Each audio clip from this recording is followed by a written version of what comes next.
Документацијата е одземена, досијата се обемни, а фактичката состојба се уште не е утврдена. Инспекторите за труд бараат време за точно да можат да кажат што и како се правело во македонска навигација и како се спроведувани огласите и вработувањата. Истото се прави по одлука на властите, но од Државниот инспекторат за труд тврдат и без одлука ќе постапувавме по допрен глас. Емисијата Код на Телма објави детали за роднинските врски на дел од вработените во МНАВ со министри и други високи функционери. Во емисијата за упадот во контролата на летање се споменати сестрата на министерот за надворешни работи Бујар Османи од Дуи, снаата на вице-премиерот Артан Груби и внукот на министерот за земјоделство Љупчо Николовски. Премиерот Ковачевски по упадот во контрола на летање изјави дека оваа институција се претворила во семејна фирма, каде се вработувале роднини и до трето колено.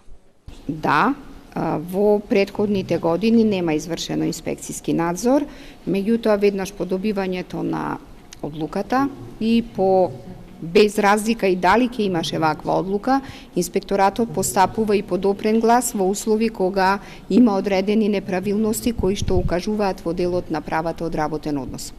Видете, кога станува збор за вработен, за нас е небитно чии роднина е, за нас се сите вработени.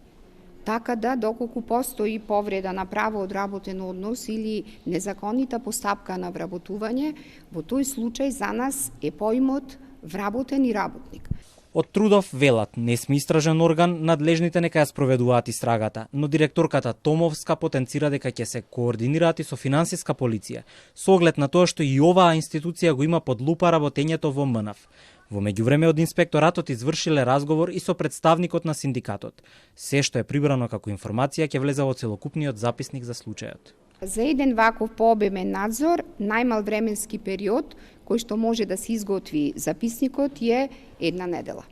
А и согласно Законот за инспекцијски надзор, значи ние имаме рок за изготвување на ваквите инспекцијски надзори подолг временски рок. Значи да оставиме да си ја завршат инспекторите професионално работата.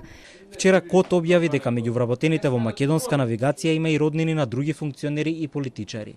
Меѓу вработените се и снаата и синот на поранешниот пратеник на Дуи Ејуп Алими, како и внукот на советникот на директорот во МНАВ Беким Незири, кој сега е осомничен за упадот во контролата на летање.